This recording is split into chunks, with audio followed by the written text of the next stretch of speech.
Hi, good morning, good afternoon, good evening, whenever you get this message. It's Lovely YG, and I'm here to read for you. So I got Remember the Time playing in my ear right now, and this is a past person, but this is a past person that's changing, working on themselves. Still a little kinky and in the pinky, but don't ask me what that means. It just literally just came out, and I don't know. Maybe they're a tea drinker and they like to do this, or maybe they are like this. I don't know. Not my business. This is your person, not mine. But this person wants you to remember and reminisce on the past. So you can fall back in love. And you may be with someone because you remember Michael came to see Nefertiti and she was with Aten, the king at the time. Aten would have been King Tut's dad. So that's who Eddie Murphy was playing. Yeah, here you go, history lesson. But Aten had set himself as a monolithic god worshippers, not so like they were monogamous with one god versus having several gods, which is the usual Egyptian pantheon of deities. He had set about basically wiping them all out for his one god, and while he was doing that, he was neglecting Nefertiti. So that might play into where this storyline comes with Michael Jackson coming to remind Nefertiti, like, hey, yo, you remember we used to kick it? We was doing things before this fool came around and tried to ruin our religion for the whole world. And Aten, he meant well, but like you can't completely like blow up everything and then expect people to be like grateful, especially if they felt that their gods were protecting them and helping them and giving them a happy life, and then you take that from them and make them worship a god they have no idea about, and it causes resentment. Let's just say that. But this person, they know, even reminding you of the past, they caused you pain, they messed things up because they're saying, I didn't do right by you, but you're gone now and they're trying to get you back because there were so many good memories. Like, you're my best friend. I love talking to you. Make me so happy. Can you think about that and remember when I made you happy too? Oh, don't make me cry. This person just wants to see you. They've been trying to see you since the spring, and it hasn't been working out, and they're getting frustrated, and it's making them sad because they're wondering, like, maybe you just don't want to see them. It's not things are going bad, but maybe you're intentionally not trying to see them. And if that's the case, oh my god, why do you hate them so? I'm not saying you hate them, that's how they're feeling. This person's in their feels, like big feels. They're big mad and big sad. This person thought that, like, their other past relationships, you was gonna crash out when they stepped away from you, when you stopped talking to them. They thought you was about to go, if you was a female, you was about to go out there and be a slut. Actually, it doesn't matter. You could have been a guy and gone out there and been a hoe. That's what they assumed you was gonna do because everyone else in the past has done that. Instead, you nose to the grindstone, started working hard, building up your legacy, focused on the future. You weren't worried about the past because obviously it already happened. You can't change it. All you can do is learn from it and keep going. This person thought you was gonna wallow, but I don't understand why I don't want me. Maybe if I change this about myself, maybe if I change. No, you were happy and perfectly fine with who you were. You changed for them and it went wrong, so you're gonna go back to who you were and keep on thriving and surviving the way you are, because their idea of you sank the relationship. Their idea of you made you miserable. Their idea of you made you despondent. You were lonely in a connection. You stepped out and now you are full and you feel complete and as one, and you're okay with being alone because you're no longer lonely. This person, when they left you, they made a fast decision. They weren't thinking. Twisted is playing by Keith Sweat, and you know that man whines. And it's not on purpose, but that's his singing signature, his whining. And of course, he's, I love you, and what you're feeling right now is not the end of the day, because I'm gonna make this better. Just give me a chance. And you're like, I'm Gucci. Like, what are you gonna do to make me happier? Because I'm already good. How are you gonna add to my life because I already have what I want? Like, what can you do that's gonna make it worth me even thinking about going back to someone who hurt me so badly, who made me feel so bad about myself and make me question my own worth because you didn't feel worthy to be with me? Boy, girl, you better let them know. This person never ever did anything for love. They just thought they deserved it. And so now they're looking at you like, hold up, I was supposed to keep putting in work. I was supposed to keep trying. I was supposed to treat every day like it's the first day of our relationship. And you're like, I did that with you. And they're like, oh crap. Well, no one told me I was supposed to do that with relationships. You're like, there are so many examples.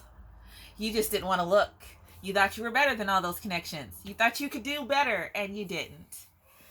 And it's because this person was immature. They thought that it was supposed to be just handed to them. They was going to wake up one day and have a perfect, ideal relationship. And I'm sorry, ma'am, sir, that's not how it works. It's not. You have to put in effort. You got to communicate. You got to learn your person's love language. And then you got to strive to feed that hunger. Because that hunger being fed is what's going to cause them not to look for other food sources. Get that? Do you get that? If your person likes hamburgers, give them hamburgers. Don't keep trying to give them a chicken sandwich because they're going to go get a hamburger.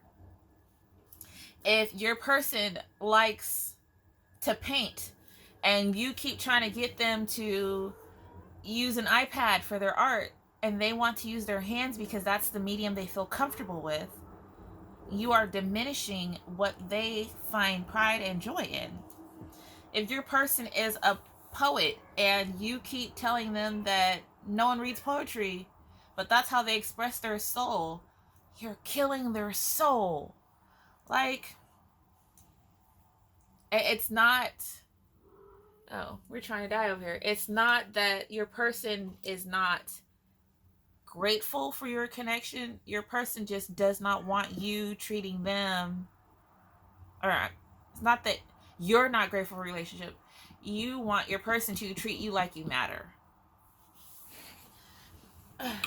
Excuse me. I'm grabbing my laptop for a second. Has absolutely nothing to do with you guys. Don't even worry. Just transferring over this file before my phone says it's too full.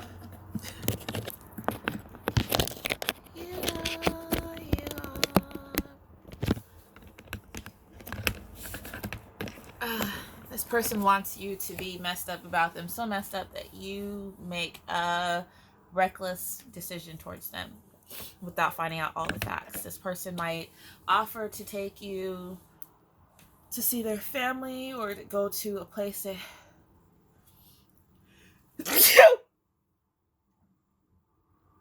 well, that must have been some bullshit. This person's gonna tell you they want to take you places and go places with you. They don't. Beauty is her name.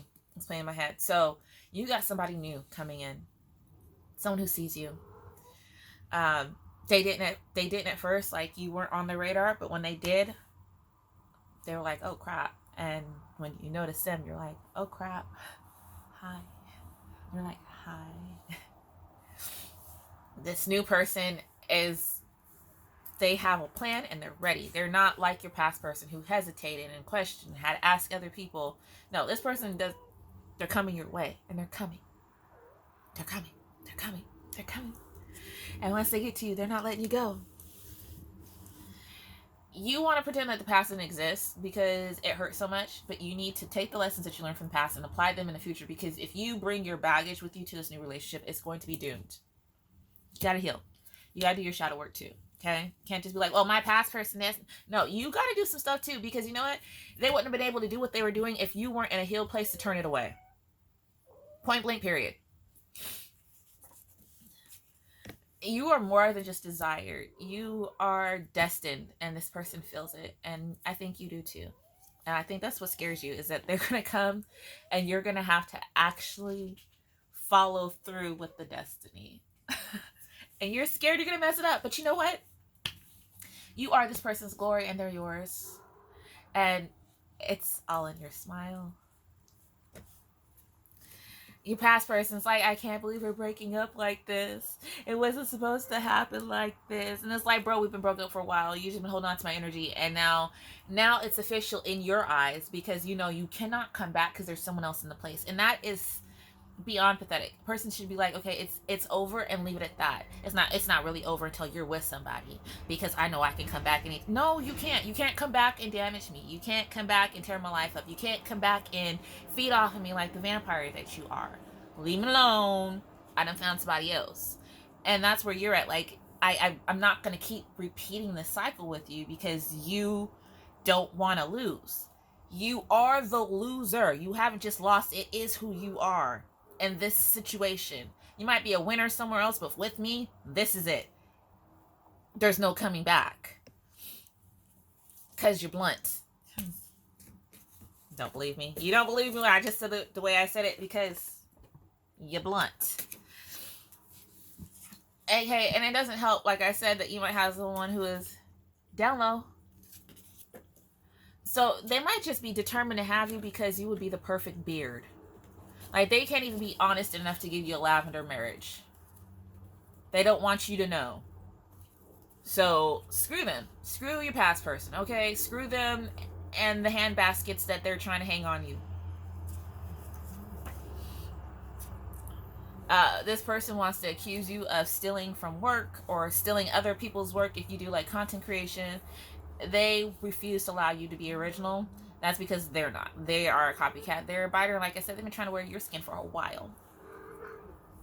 They see you as godlike. They see the goddess in you. They see the God in you. They hear you talking. They hear you praising. They hear you. I don't know what was about to come out of my mouth. Because I was about to say worshiping. Worshiping who? I don't know. But they've been watching you. And they're trying to copy you so they can get your sauce. And you know what? They don't know that you got a little sprinkle that's just you. Sprinkle that you just put in that it isn't common. Like, maybe you put turmeric in your spaghetti sauce and no one else does that because you know that there's anti-inflammatories in it. You're like, everyone's about to be healthy today. Or, I don't know, maybe you made some cannabis flavored Alfredo sauce and everyone got the best night of sleep ever. And their gut health is a little bit better for it. Whatever it is that you do, it's magnifique. It's très magnifique. They're not spiritual. Your past person isn't. Your present person might not be either, but it doesn't matter. Your present or future person appreciates your spirituality. The past person's like, oh, you all up in my business. You know too much about me. How come you reading me like a book? I can't do nothing around you. I can't cheat. I can't fake it. I can't, sneak things by you because you know too much. And it's like, first of all, you shouldn't be trying to sneak stuff by me. Second of all, you shouldn't be trying to, game and manipulate me. So the fact that I've been able to call it out is a good thing because you need some help. Your past person can't sleep. They're having nightmares about all the things they've done to you in the past. And I'm like, you know what? Enjoy.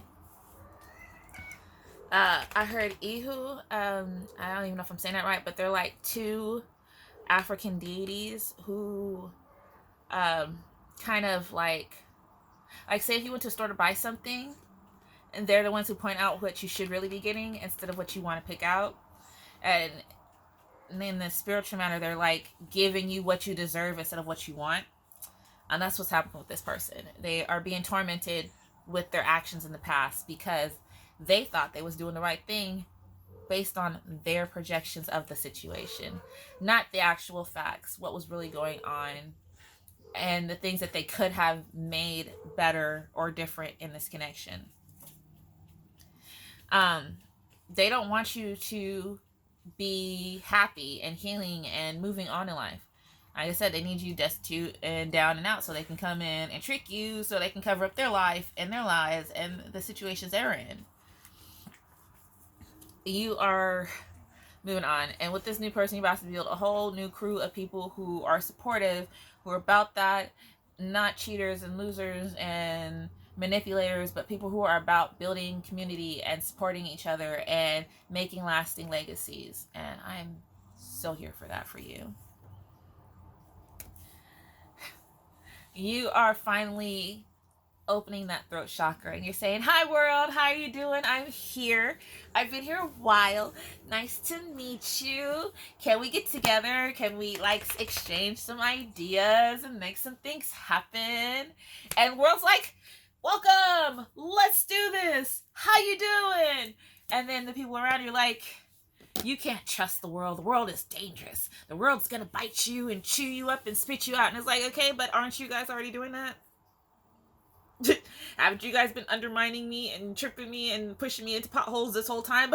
Let the world embrace me for a moment, okay? I need a hug. You've been overlooked and underestimated. I love when spirit talks through me before I pull a card. I love watching other readers do it too, because it's like, yes, sis, yeah, bro, you're there, yeah.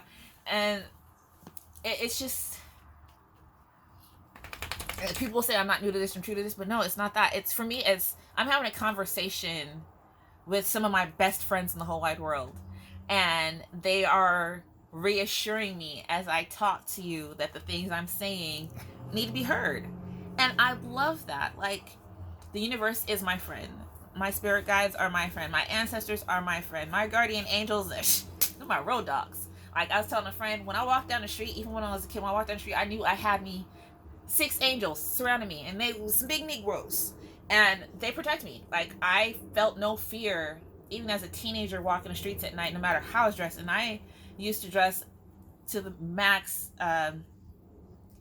the least of clothing sometimes, to push people away. It's like, it's more aggressively confident you seem in your clothing and appearance, a lot of masculines won't even approach you. They're terrified. And that actually kept me safer after experiencing being raped, wearing big jeans and a big ass t-shirt versus being dressed in damn near nothing. I noticed that when I was dressed normal, people felt I was more approachable and they were trying to take me down a peg, versus when I'm not dressed the norm, people avoid me. And